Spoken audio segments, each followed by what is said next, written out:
Working on one single project all year has been a completely new experience for me. It's certainly been a challenge, but has also been far more rewarding than I could ever have expected. I came back from summer with a series of images and vague ideas to do with the recreation of some of my old childhood drawings. These creatures are called dragon mice, which I drew from the ages of about 2 to 8. I made these redraws, then proceeded to think about how I could create a world in which this creature and similar species could exist within a project. I also drew some stop-motion run and flight cycles of the dragon mouse in action to try to capture their life and realness. Although I was pleased with how the animations and images were coming out, I quickly realised that the thing that they lacked was substance.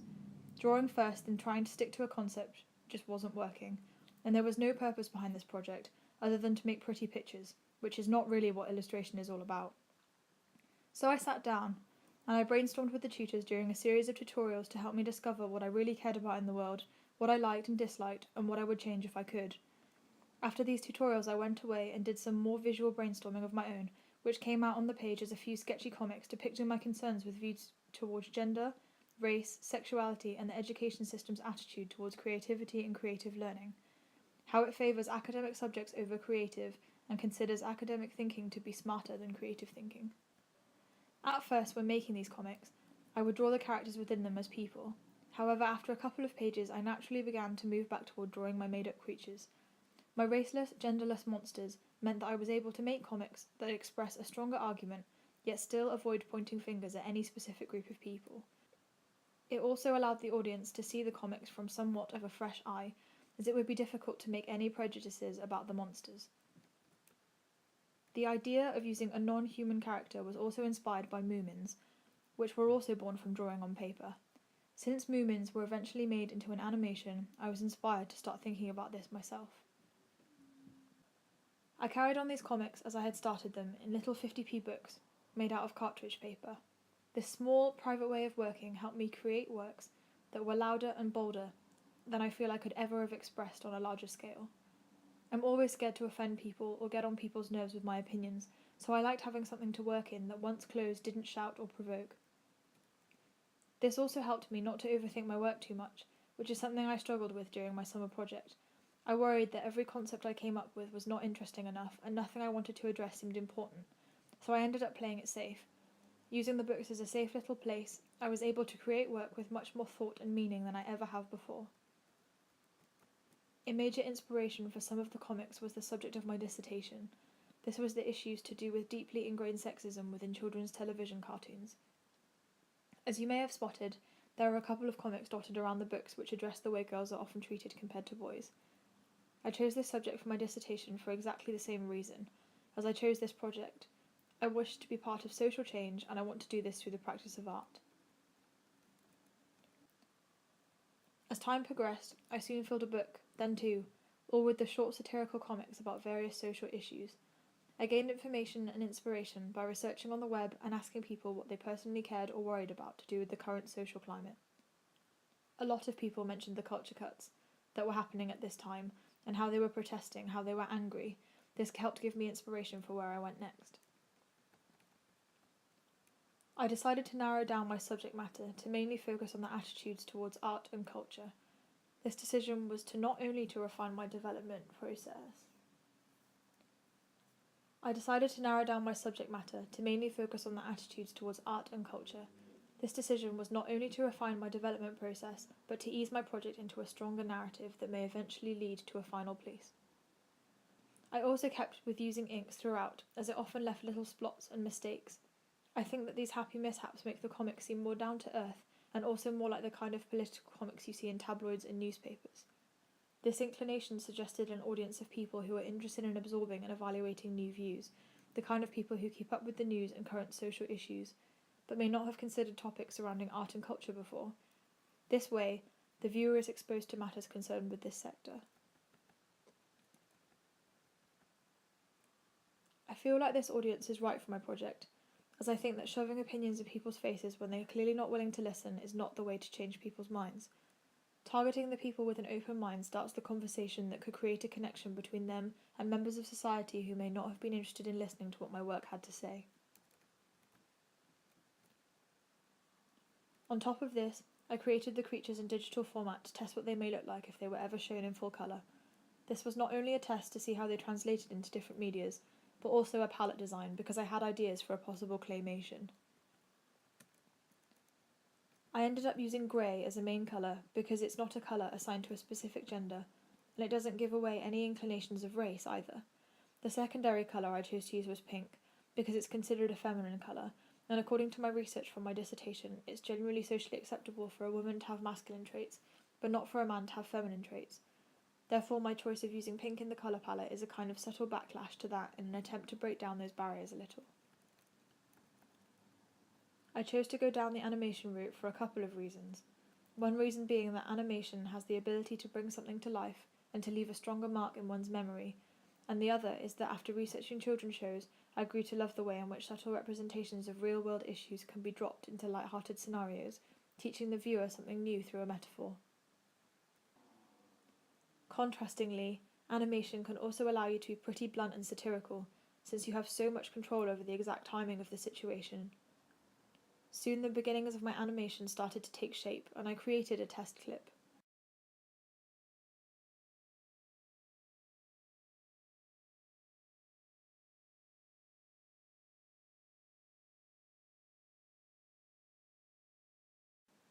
And then a storyboard, to help plan out what was going to happen.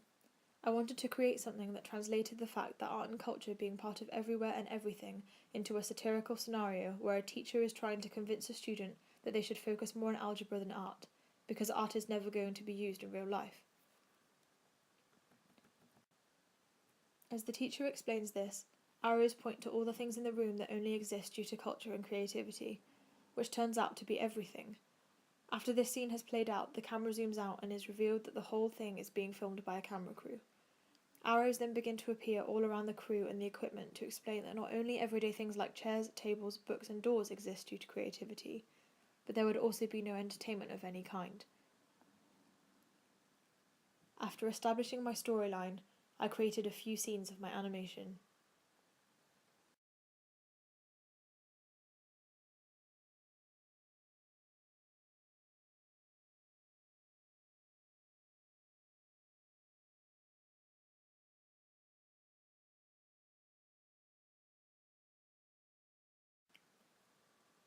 Although I was originally planning to present this animation as my final piece, I now am glad to have left it as my development work. Feedback from my mock viva made me realise that the animation does not translate my comics in a way that is beneficial, and keeping my work as the simpler, down-to-earth comic format packs more of a punch. The other problem with having an animation was that I would have to cast voice actors, which would automatically gender my characters whether I wanted it to or not. So learning from these issues, I moved back to the books, which I had been working on still, and by this time had become the backbone of my project. I now had 2 books with general societal issues depicted within them, and 2 that contained issues to do with art, culture, and the education system specifically. As another potential source of inspiration, I asked for a quick Q&A with Rabab Ghazal, one of the representatives of Cardiff Without Culture, a movement which aimed to combat the culture cuts. Her passion for art to be seen as a necessity rather than a luxury spurred me really to work hard on my project. Her opinions on art, and Cardiff's art specifically, were that not only it is important in a historical sense, but also in a tourist attraction sense. She explained that people do not realise the amount of money that Cardiff makes from the influx of visitors wanting to see and experience Wales's great history. They wanted to cut art funds without realising that they would most likely be losing money in the process. She also talked about the importance of art on a person's well-being, on their mind and on their soul, and how art is a healthy thing to create and to observe. This conversation truly inspired me to continue with my focus on culture and art. I was glad to hear that Cardiff Without Culture's protesting worked and that the cuts were stopped. So now, I'd realised what my focus was, I knew that my animation wasn't going to be my final piece, and I knew that my comics worked best in the simple format they began in. With this information, there was only one issue left. Somewhere along the way, I'd lost who my audience was. I went for some tutorials for help, and from these I was given the idea of creating my comics in a newspaper format, as it would help bring back my context and original audience. This experience was something I have learnt from, and will remember in the future, as I had simply forgotten what context my project aimed to be shown in, something that's very important for illustration work. I think this happened because I never attempted a year-long project before, and had gotten so caught up in developing my ideas that I forgot who I was supposed to be aiming towards. I was supposed to be aiming towards people who were interested in current events, but may not be exposed to issues within the art world. For future projects, I will make sure to keep reminding myself of this, especially after seeing my work in the context in the degree show and understanding that an animation would never have worked as well. This is also when I had to start planning for a miniature exhibition in Bristol. This was incredibly exciting, as until then I'd never presented work in a professional show before. I jumped at the chance to be part of this exhibition, as it would not only push me to think about how to present my project, but would also help me gain confidence in my ideas and myself as an illustrator. I needed to find a way to present my work that illustrated the fact that my work doesn't speak until you open it up and look at it, so prints were not an option. I thought about creating zines of my little black books, but I didn't have the time or the money to do so, which turned out to be a blessing actually, because I ended up using the books themselves, strung to the wall at eye height to keep them safer and avoid too much damage. I was happy to show the books for a number of reasons, one being that sometimes a rough and personal sketchbook is stronger than a finished and beautiful piece, and secondly, that it was a great exercise in exposing my ideas. People could see every single page, something that, upon witnessing the opening night, was quite a vulnerable experience for me. Despite this, I received a lot of positive feedback from people on the night, and from comments that were left on my blog and in Daisy's feedback book. The experience made me feel far more prepared for the degree show. Also, it helped me learn a little about curation, organisation, and generally the process of a gallery exhibition. Moving back to the creation of the newspaper, I worked out the layout for it by using photocopies of a selection of my comics. I returned to using my inks. This process of painting all my drawings in pink and grey was inspired by my little books and continued to reflect the colours that I feel the newspaper comic strips have.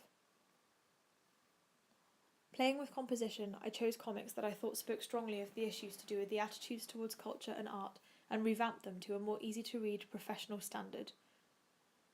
I also decided that my work would be more successful in tabloid size, rather than newspaper size, as it would be easier for the viewer to hold and read while standing up in an exhibition space. I also felt that the images on the pages would be too large and overpowering. The next stage in the development of my tabloids was to edit them to a professional standard on the computer.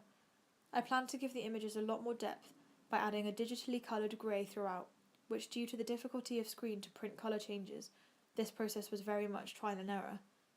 I was also spending hours looking at the same images over and over again, so it was difficult to see whether the images were coming out successful or not. So to combat this, every time I created a new version with different greys, compositions and framing, I would print off a mock-up book and ask for my peers and tutors to critically analyse it. This allowed the comics to be seen with fresh eyes. As the editing and refining process continued, my comics became framed more successfully, and I ended up using many different types of pink and blue greys to complement the slight change in colour in each page. I think this method of using many different greys gave the images a less digital feel and kept each page unique and interesting while still keeping a flow throughout the book. Once I was happy with the final mock-ups, I sent them out to print. I deliberately chose to have a front and back cover that didn't give away the nature of the contents inside, for the same reason as I used my little books in the Bristol exhibition. I didn't want the books to shout and scream at you, but rather offer you a different perspective once you've opened them. I thought of many different ways in which I could exhibit the tabloids, from having them on a shelf, to sitting on a painted white park bench or bus seat, to inside a newspaper stand. After discussing with my tutor, I agreed that simpler was better, so as not to overpower or draw attention away from the tabloids themselves. As part of the instalment, I also planned to have speech bubbles floating over the tabloids above head height. These speech bubbles would contain different thoughts that could possibly be going through a person's mind as they read my comics. This is so that when someone is reading my tabloid, it will appear as though they are thinking or saying the things within the speech bubbles.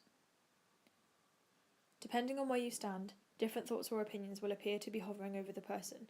This is a representation of the important right to have different opinions. It also reflects the fact that the same person may have many opinions, some even conflicting to each other.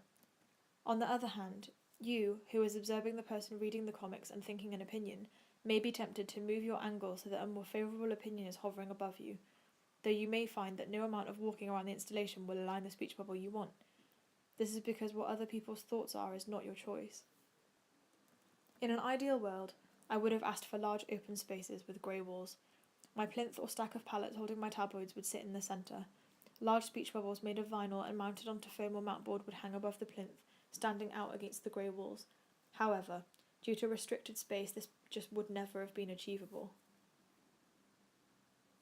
That being said, having to work around these conditions was a valuable thing to learn from. In gallery conditions, there may never be exactly the space you wanted, and knowing how to adapt to your layout and make it work within the space is a valuable asset. It caused me to think on my feet about where to place things and how that may affect other people's work. This taught me to think less selfishly about how my work would sit within the carefully curated space. My final decisions were to have a low plinth that sat around coffee table height for a stack of my tabloids to sit on with the speech bubbles floating above the head. This was not only to give the tabloids a context of being in a space that a normal tabloid or newspaper would exist in real life, but also not to obstruct the people's work behind me too much. To add a more professional touch to my instalment, I had the plinth made to fit exactly the size of the tabloids. I feel like this created a flow within the piece that a plinth that was not made to measure could not have achieved. One thing that I will be changing about the composition of my instalment is the height of the plinth. After putting everything together, I felt that the lower plinth left too much of a gap between the speech bubbles and the plinth itself. It makes the tabloids less inviting to pick up and read, since they're not easily within reach, maybe even impossible for some elderly or less able people. This would limit my audience, because people who may be open to listen and absorb the ideas within my tabloids may not be able to access them simply due to the height of the surface that they are on. This, however, is easily adjustable. Within the next week, I will be replacing this plinth with a new one that sits at about bar top height.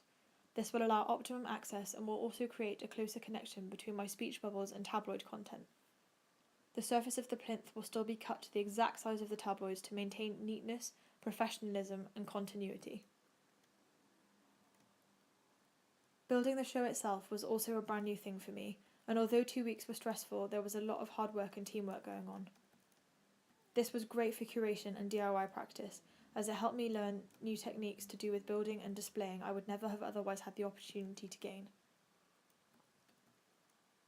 I now feel like with the right equipment, I would be able to build simple things with wood and paint and finish them to a professional standard. This may be useful to me in the future, if I ever wanted to create a piece of work that requires this type of process. In conclusion, this year has been one of the biggest learning curves of my life, and has caused me to think about things in whole new ways.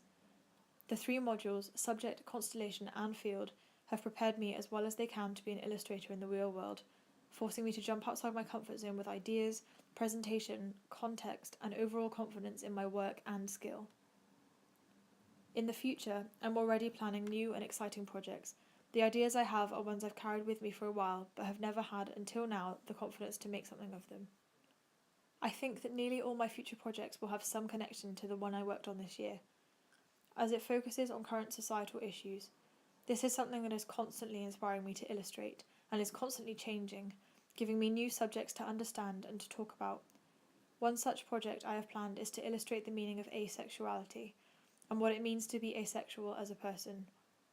Asexuality is when a person does not experience sexual attraction, and although it is becoming increasingly talked about, it is still not quite understood by many. My aim for this project will be to define it clearly, and also to express the problems that asexual people have in identifying with their feelings and themselves within a highly sexualized society. I also plan to apply for a few artist residencies in countries I find inspiring. Berlin is at the top of my list for countries to visit, as I've heard it's an incredibly artistic and inspiring city. I would also like to do an artist residency in Japan, as someone mentioned in a muse last year that Japan's colour schemes for everything are completely different than here in the UK. While we use red, yellow, green and blue, they use colours like pink, teals, browns and greens. I've always been interested by what is considered the norm in other countries to do with architecture, colours and geography, so I'd love to go there and maybe create a project based around the colours that I see. This brings us to the end of my presentation. Thank you for listening.